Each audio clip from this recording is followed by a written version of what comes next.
Five-star wideout Dakorien Moore is among the top targets for Oregon in their 2025 recruiting class. He doesn't need to be the top target, though. Here we go.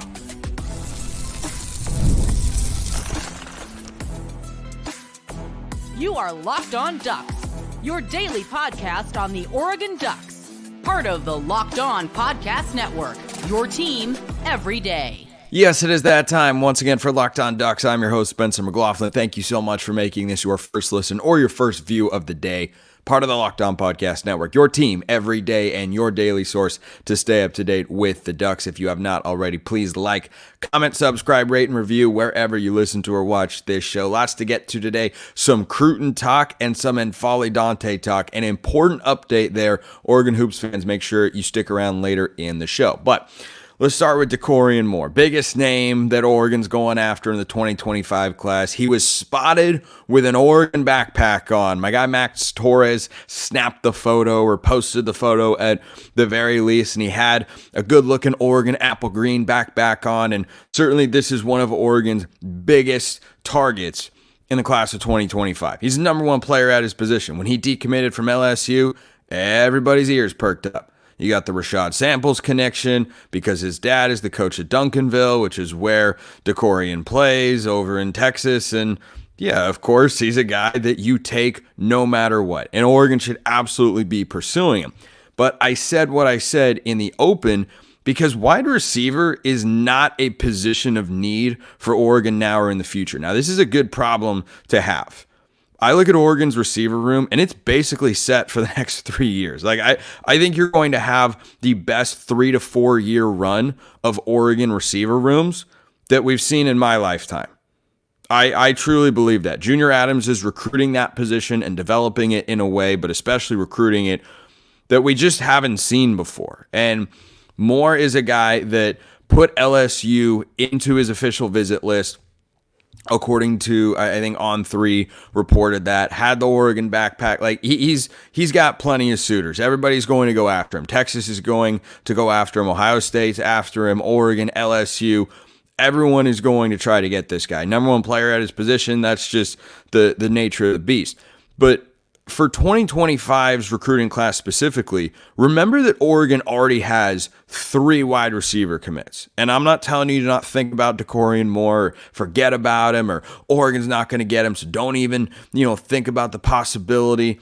I'm just telling you, if they don't get this guy, it is not going to be a recruiting class that is void of wide receiver talent, because you've already got a 5-star in Dallas Wilson, who he himself is being recruited by other schools. He's a Tampa, Florida kid and has got in-state schools that are going to try to flip him from the Ducks. So Dan Lanning, Junior Adams, and company are going to have to continue recruiting him, but they've got a 5-star wideout in Dallas Wilson. I don't think there's been a class where Oregon's ever signed 2 5-star receivers. I think the closest that might have ever come, Dante Thornton, Troy Franklin. Neither one was actually 5-star. They were both highly rated 4 stars in the 24/7 composite.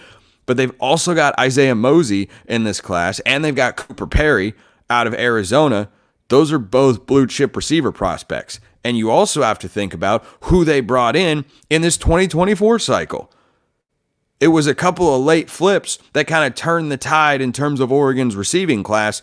4-star Jeremiah McLaughlin, flip from Ohio State. He looked awesome in the spring game. Ryan Pelham, he didn't look too shabby either. Those guys were going out there against starting caliber players and making plays. In the spring game, McClellan's back shoulder fade from Austin Novosad, that was just a thing of beauty from both of them. The timing, the hands, the holding on to the ball, everything was there. Throw was just on the money. Gosh, I loved how Austin Novosad looked in that game. But you got Jeremiah McLaughlin and Ryan Pelham. You've got a 3-star in Jack Ressler, who made a couple plays in the spring game as well, and is a guy that can stretch the defense in a big way. And then Gatlin Bear is a 5-star that committed in the class of 2024. He doesn't arrive until 2026. But again, that's going to be a piece that going forward is a big part of Oregon's receiver room. So you think about those guys who haven't proven anything at the college level yet. You've also got Dylan Gresham in the class of 2024, a guy who didn't have an opportunity to showcase what he's capable of, but certainly is plenty talented, and he's in that room. So he'd be a redshirt freshman or a true sophomore next year, probably a redshirt freshman. And then you'd have to factor in these things with a wide receiver room. Kyler Casper and Jaron Dickey could both be back. And I think for those guys in 2024, it feels like one is going to have a more significant role than the other, and the guy who plays less could be a candidate to transfer out. Or they might look at the receiver room and say, at least the top 3 guys are going off to the NFL. Evan Stewart could have another year of eligibility. If he has the year he's capable of, he's going to the NFL. He'll be a first or second round draft pick. He's that talented of a guy. Trayshawn Holden, Tez Johnson, they're out of eligibility. Gary Bryant Jr. could actually come back for another year because he has a COVID and a red shirt under his belt. But is it a guaranteed comeback to the Ducks for another season? Maybe, because he'd be higher on the depth chart than he is going into this year or than he was a season ago in his first year with the Ducks. But that receiver room's wide open next year. But that's a lot of bodies. You're going to have experienced guys that are ready to take the reins in Kyler Casper and Jaron Dickey. You'll have promising redshirt freshmen or sophomores in McLaughlin, Pelham, Ressler, and Gresham. And then you'll have some combination of talented true freshmen coming in Dallas Wilson, Isaiah Mosey, and Cooper Perry. And, the transfer portal is always something you got to think about because it's always available to the Ducks to go out and get good players. Number 2 portal class in the 24/7 sports rankings in this 2024 cycle. Certainly they could go out and get a surefire number 1 receiver if they feel like everybody else, is going to be the supplemental component to the receiving core, and you want to have someone who's a proven number 1 or who you feel even better about as a number 1 receiver. But that's why I say, yes, you go get Dakorien Moore if you can't. Absolutely. My point is, do you need him to be the number 1 target? Does Oregon have to get him, or they're going to suffer at that position? Are they light on that position? No, that's the point that I'm trying to get across. And I think it'll be interesting to see how this recruiting process plays out because he's got official visits lined up for the month of June. Oregon's among them. And if Moore ends up committing to Oregon one day, and his recruitment will probably get drawn out over the course of the summer and maybe into the fall and pushing towards the early signing window in December as well. If that happens and he ends up choosing Oregon, you could be looking at the most stacked receiver room from a composite talent standpoint that room's ever had. They might have that anyway. They might have that anyway right now. I can't remember. The Chip Kelly teams had some pretty good wideouts. Huff and Braylon Addison, those guys, they were talented. I can't remember them going this deep with blue chip wide receiver recruits. And it's, again, a testament to Junior Adams, and or Oregon should pay him whatever he needs to stick around with the Ducks. Whatever he needs to stay in Eugene, keep that guy around because he has just done a marvelous, marvelous job at a university that does not have a history of putting receivers into the NFL, isn't known for that position. He is changing that reputation on the recruiting trail in a big, big way. Drop your thoughts in the YouTube comments and your questions as well. Hit me up on X, or if you want priority access to the mailbag, which we're going to get into next, go join the flock over at Subtext. You get all sorts of other perks as well. Scheduling is a very fun thing to talk about, but so too be recruiting. What should Oregon's 2025 recruiting priorities be if Dakorien Moore is not number 1? That's coming up next. This episode of Locked On Ducks is brought to you by our friends at Game Time. Game Time makes getting NBA Finals tickets even faster and easier, folks. Prices on the Game Time app actually go down the closer it gets to tip-off. They've got killer last-minute deals, all-in prices, views from your seat, and their lowest price guarantee. Game Time does all that to take the guesswork out of buying NBA tickets. How about that? You can save up to 60% buying last minute for sports, concerts, comedy, theater, whatever you want. You can save even more with exclusive in-app deals on select seats ahead of the game or event. Take the guesswork out of buying NBA tickets with Game Time. Download the Game Time app, create an account, use code LOCKEDONCollege for $20 off your first purchase. Terms apply. Again, create an account, redeem code LOCKEDON College, all one word, capitalized college, for $20 off your first purchase. Download Game Time today. Last minute tickets, lowest price guaranteed.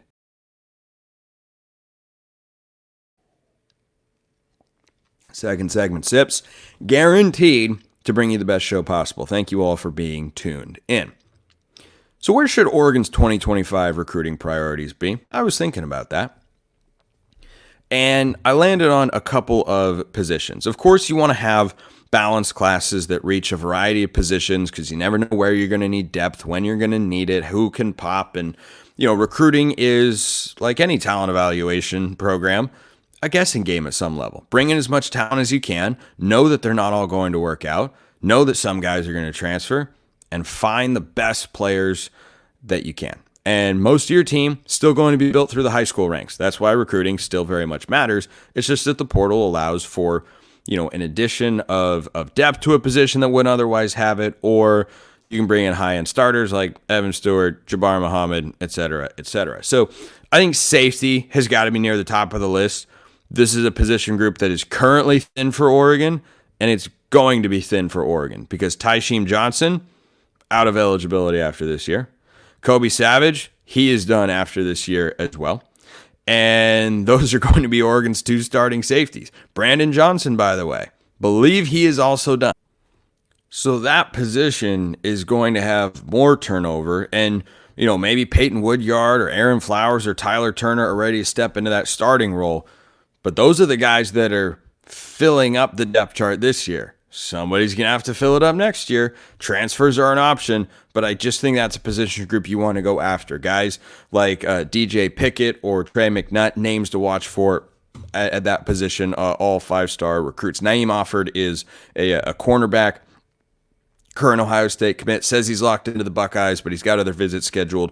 Oregon could still have a shot at Naeem Offord, to be sure. Michael Fasusi is a name to watch at the next position group I want to talk about, and that's offensive line. The O-line is going to lose a lot of starters after this year. I was talking with Max Chadwick of Pro Football Focus, and if you missed that, Chad, go check it out. Max just has fantastic stuff all the time. All the time. He brings it with the information every time he comes on the show. Johnny Cornelius is done after this year. He's going to the NFL. Josh Connerly could have another year, but is an NFL prospect because he's so athletic.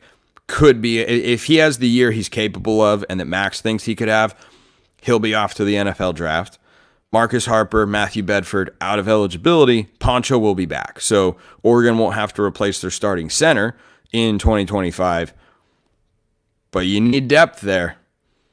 I mean, Shaq McCroy will be one tackle, but George Silva, I'm pretty sure he's done after this year. And you'd have names like Kawika Rogers, Dave Yulee floating around. But then that get Nishad Strother maybe, if he can have another year of eligibility.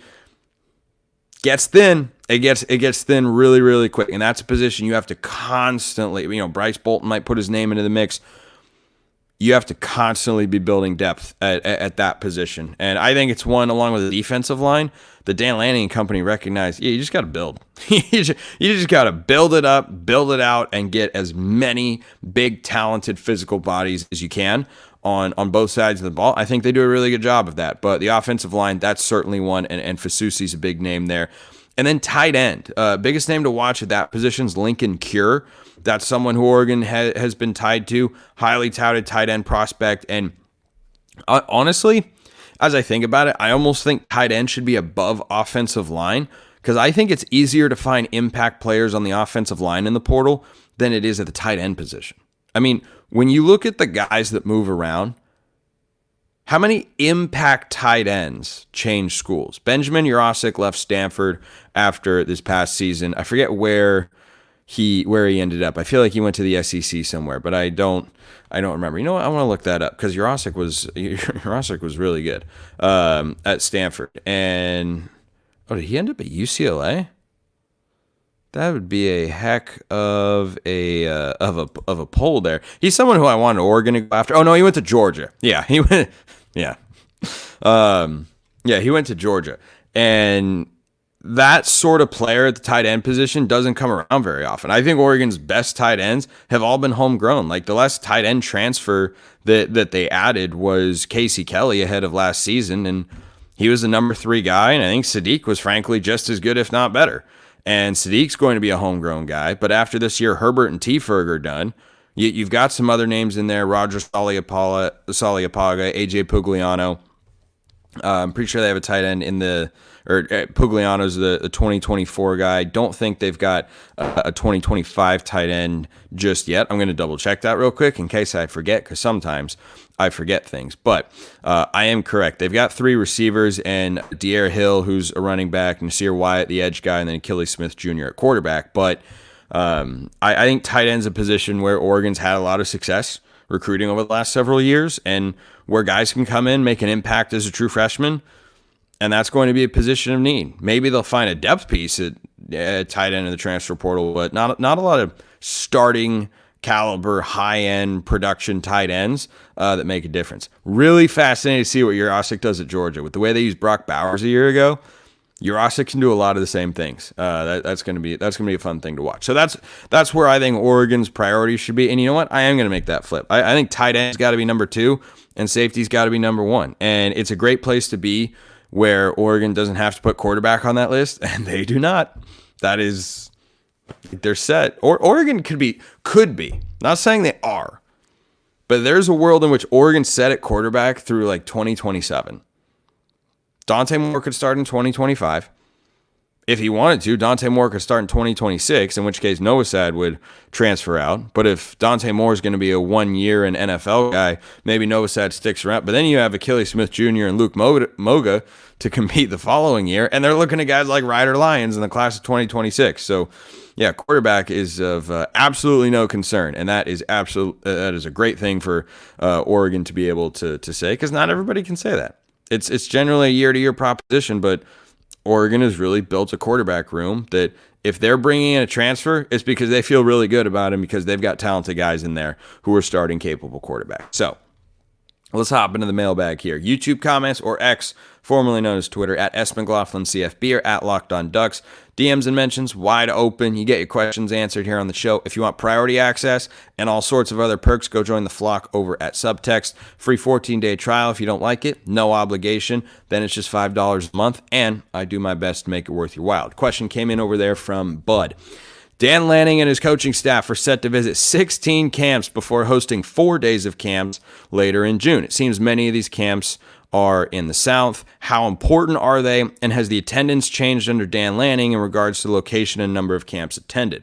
I don't have a log in regards to where, Lanning's been and how many camps he goes to and whatnot. But essentially, as I understand it, I haven't been to one of the, I've been to something similar to the camps that you're referencing here. Essentially, it's a big get together. It's a who's who of college sports. Everybody gets together, and it's a chance for athletes to showcase their skills.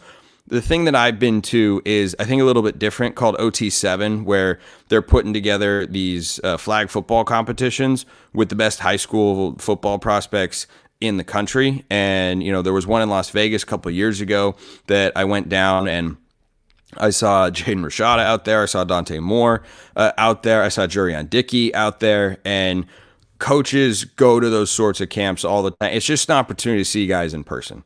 That's what it is. It's an opportunity to meet them, talk to them, build relationships, continue to foster relationships. That's what you do. You go down, and that's what recruiting is. It's about building relationships, and that's essentially what they are. And then, identifying talent as well. Question here from Aaron regarding cold weather challenges by going to play at, for example, Wisconsin in November. Yes, cold will be an adjustment and difficult. On the flip side, could you not say that a team that plays in 35 degrees and snow at home now goes on the road to 75 to 80 degrees sunny SoCal won't have challenges as well? Maybe not frozen hands to deal with, but dehydration and cramps are very real and maybe even more debilitating in the fourth quarter. I had a combo with a friend who said, can you imagine Oregon's corner duo with Jabbar if Kyrie had stayed? My question to him was, would Jabbar have come to Oregon if Kyrie had stayed? Thoughts?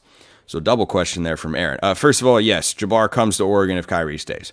Jabbar Muhammad, I know someone who knows him well. That dude's not afraid of competition. He is confident in himself as he could possibly be, and I think that's great. And that's going to play out on the field. It does play out on the field. He would not be afraid. He would not have been afraid of trying to beat out Jalil Florence. And I think he probably beats out Jalil Florence for the number 2 spot if Kyrie stayed. We'll never know, because Kyrie goes to the NFL, and I think he could be solid there. But No, I think Jabbar absolutely shows up. With regards to the weather adjustment, this has been talked about, of course, in the context of going to the Big Ten. Unless you have a place where the heat is extreme, it's not. It is an easier adjustment to go from playing in cold weather to warm weather. Because if you're used to playing in the cold and then you go play in the warm weather, that feels a lot easier, right? Hits feel softer. You feel like you can move faster. You're not cold. You're like there are certainly hydration elements to consider in there. I think it's much easier to make that jump than it is going from the warm to the cold, because it's easy to move when it's warm outside. Like, I think about this in the context of golf. It is easier to play in 105 than 35. 35, your muscles are kind of freezing up. It can be hard to make a full turn. You're wearing more gear to try and stay warm. 105, you're trying to, you got to drink water all the time, obviously, but you also have a much easier time just moving, just being there. So, and making athletic plays and athletic moves. So, I see where you're at, but I mean, going to 75, 80 degree heat, that's nothing. That's not. And the other thing to consider with these kids, kids at Wisconsin or Michigan, Ohio State play in that weather in the cold. It's really nice in the falls, and these kids are from all over the country. Ohio State's got kids from California. They're not used to playing in the snow. They might adapt to it at Ohio State, but when they then go play in the heat, a lot of them have adjusted to that already from their time in high school playing, wherever they're from. So I see where your head's at. I understand it. I just think that it is much harder to go from being a warm weather guy, which can soften you up a little bit, to playing in the cold, than playing in the cold to going to warm weather where you go, this feels a heck of a lot easier. What's not easy is figuring out what in the world's going on with N'Faly Dante. We'll talk about it next.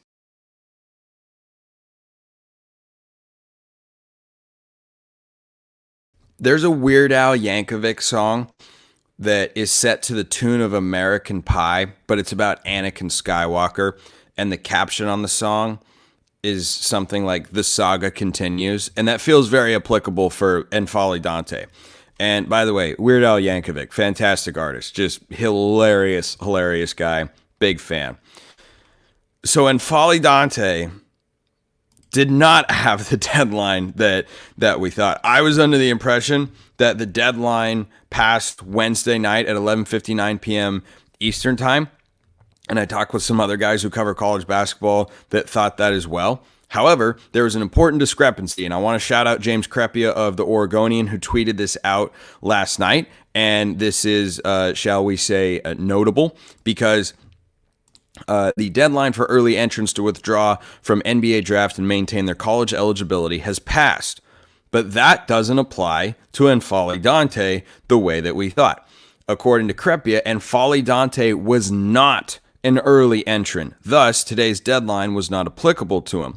He goes on to finish the tweet by saying, as for hardship waiver and any potential legal action, unclear, increasingly unlikely. I don't know why it'd be increasingly unlikely, because if it was a clear-cut, no, you can't do this, I think we might have heard. I also think the same thing going the other way. If it was clear-cut, you're going to get approved, this is absolutely a slam dunk, one could say, a Dante dunk, as Joey Mack says in the radio call, then that could be, like, that's just as likely. That is absolutely just as likely. But the most likely situation right now is they're still waiting to hear. The saga continues. They're still waiting to hear if he's got another year of eligibility. Now, this is not the only piece of Oregon basketball kind of news that came out yesterday. John Rothstein tweeted out that Miami transfer Wooga Poplar will withdraw from the 2024 NBA draft and visit Oregon next week. He's a 6'5" guard. And I mean, I read this two ways. Number one, Dana Altman is trying to cover for the inevitable onslaught of not funny but laughable injuries that just continue to plague the Ducks throughout the year. That was literally my first thought, is Dana is trying to be prepared. Like, how could you go out and get somebody, another 6'5" guard? They brought in Raheem Moss, and I thought they were done. Then they added TJ Bamba from Villanova, formerly of Washington State. And that was when I really started to get excited. Like, oh my gosh, this team freaking rocks. And if Dante comes back, Final Four caliber, favorites in the Big Ten. And they would be. But I had to reread that tweet from Rothstein, who is my hero, of course. We all want to be like John Rothstein when we grow up. And the late Bill Walton. R.I.P. Bill. I talked about him a little bit on yesterday's show. If you missed it, I'm going to miss Bill Walton. There's nobody who made Thursday night or Saturday night regular season Pac-12 basketball games more entertaining than Bill Walton. So thank you, Bill, for sharing your life with us. But I was not expecting to see any more interest or potential intrigue in the transfer portal once Bamba got announced. I thought that was it. I thought Oregon was done and just waiting to hear from Dante and maybe adding another big, but they didn't add another big. And, Poplar is a 6'5" guard. So maybe Dana just wants to put a bunch of athletes on the floor at 6'5" and above and say, yeah, we're just getting, not the size of the dog in the fight, size of the fight and the dog sort of mentality. And certainly they've had guys who have played bigger than they are in the past. That has been a staple of Dana Altman teams. You think of guys like Elgin Cook, who I think was only 6'5", 6'6", but played like a power forward kind of spot and could play really 2 through 4 really effectively for the Ducks. Jordan Bell was only 6'8", 6'9", played the center spot regularly and, was not necessarily the most athletic guy. He was a good athlete, but like Kenny Wooten was an elite athlete. And, from a jumping standpoint, Bell was just a great player with phenomenal timing as a shot blocker. And I don't know. I don't know. Now the second thing I did think about is if they're looking to add another transfer, no matter what position it is, maybe they are sensing internally, we don't feel like Dante's going to get approved. And that would be a bummer, not season ending. It would not be all hope is lost. Oregon's no longer a Big Ten title contender or capable of making an NCAA tournament run. That's not how I'd feel if Dante ends up getting denied for this waiver. But that was the second and probably the more realistic of the two thoughts that I laid out when I saw that he was going to visit Oregon. It's crazy that Oregon could be looking to add another guy like that. But if they don't think Dante's scholarship is going to get used, they'd want to find somebody who they feel like could utilize it that could come in and help them. And, Oregon kind of had a little bit of a size issue last year when you're talking about depth. And look, if they didn't have that many bigs this year, they might just roll with a bunch of wings who are, 6'5" to 6'7" or so. Like Mookie Cook is 6'7", and Bam Tracy, I think, is 6'4", 6'5", and if they got this Poplar guy, he's 6'5", TJ Bamba 6'5", Raheem Moss is in the 6'3", 6'4" range, and last year the guys they had coming off the bench by the end of the season were really Cario Oquendo and Brandon Rigsby, who were kind of the same player. I heard Eric Scopel over on Odds and Audibles make this point that they were streaky 3-point shooters and they were good athletes who left a little to be desired defensively. So they're kind of the same guy, and then you have Des Lindsey, the JUCO transfer in the mix, who's 6'5", 6'6", and is a good athlete as well. Maybe that's what Dana's going for. He's trying to load up with guys of that mold that can play 2 through 4 depending on the matchups and depending on the flow of the game. But you also have to remember, it's not as if this Oregon team lacks size. You've got Ibrahima Traore, the true freshman, coming in at 6'8", to supplement the 3 biggest players on the team, which is Brandon Angel at 6'8", who can play 2 through 4, KJ Evans, who can play 4 or 5, he's 6'9", 6'10", and then you got Nate Biddle, who's 7 foot, 7'1", and is a true stretch 5 at the center position, and would be your starter if Dante doesn't get approved. So the Dante saga continues, and I'll continue covering it here on the show, of course, until we get an end result. It still feels like there is going to be resolution soon. Like, I don't see this dragging into the end of June. I would be pretty surprised if there was no outcome, if we didn't know one way or the other whether Dante could come back in the next week or two. That would be my guess, but hey, at this point, your guess could be as good as mine. Appreciate everyone listening. I'll see you next time. Have a wonderful rest of your day, and go Ducks.